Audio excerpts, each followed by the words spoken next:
you want to kick off? Hi, Mikel. Hi. Since the winter break, your defensive numbers have been amazing, I think, not just the goals conceded, but the underlying stuff too.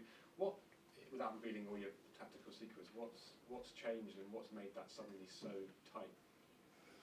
Well, first of all, is the approach of the players is up to them. That 11 players are taking ownership and they are responsible for everything that happens on that field. And then their attitude, their love, and install that love for defending.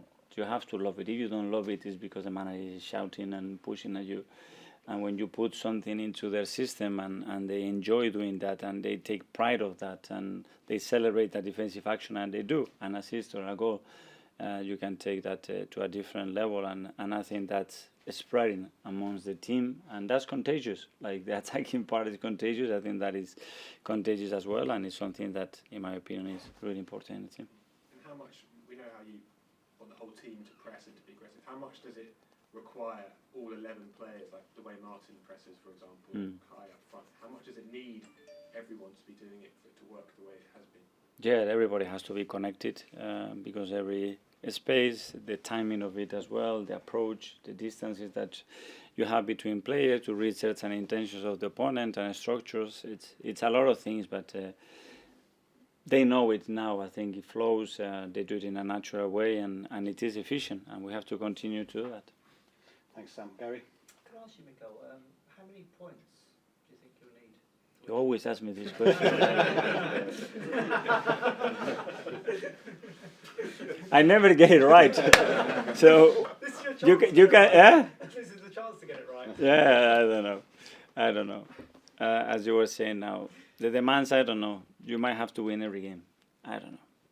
I have no clue. There's a lot of games coming up. We're all going to have crazy schedules, and this league, it might be different to last season. And anything under 90 points, I think it will be very difficult. Sort of recently you were talking about onions and peeling layers, and in the sort of when the form dipped. Where did that kind of, what was your conclusion once you peeled those layers away of the onion?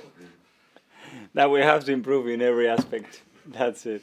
At the end, that's what all managers do, I think, is try to be better in everything that we do, and especially start winning as quick as possible, because that's the best thing to have to win again. Gary, we're going to have to rush just quickly.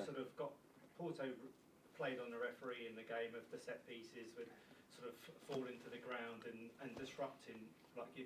Is that something you would be concerned that other teams on the Premier League teams could do it, but they would kind of exploit that in a way and stop that weapon, which has obviously been a good weapon for you? Yeah, but there is obviously, the opponents are going to put strategies in place to try to stop our threats, and I will have to come around and find the next one to keep finding those threats. We'll have to rattle through the last three. Jordan, if you can, please. Hi, Mikel. Hi. Incredibly, and you can correct me if I'm wrong, if I am wrong, but I don't think Thomas Partey has played in midfield with Declan Rice this season. I think he played at right back against Forest, Partey, when he picked up his injury. How exciting is it to be able to unleash that combination of those two in midfield, because they're such physical presences and they're obviously very talented players, but to finally have them as a pair? Yeah, I think they only play in the Community Shield together in midfield, but after that, no. So that tells you as well, how much we have missed Thomas the whole season. A player like him that hasn't really played much with us, and the impact that he can have for the next 3 months, I think it can be really big. Thanks, Jordan. Ed? Hi, Mikel. Hi. You mentioned some of the younger players have got this, their tummies are still empty, which is really interesting.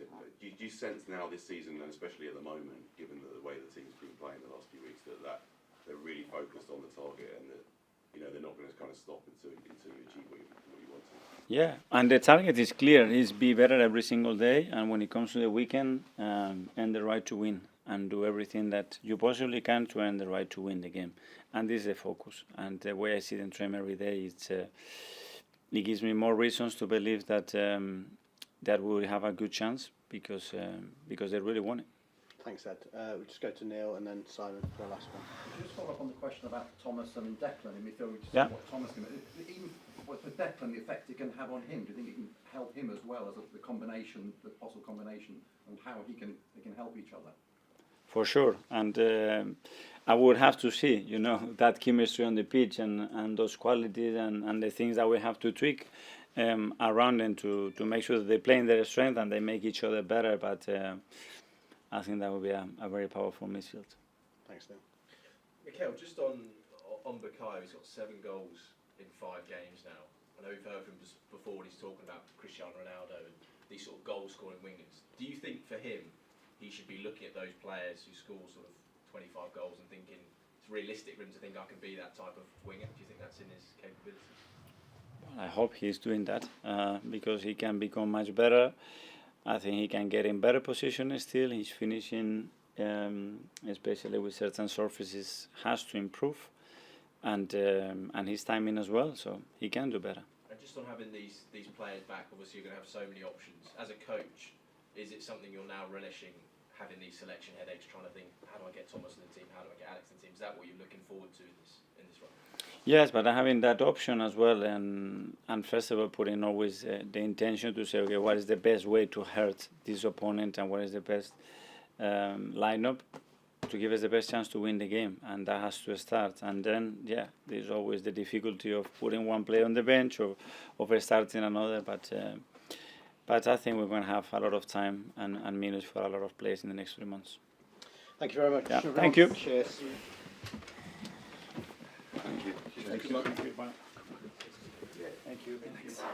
Thanks.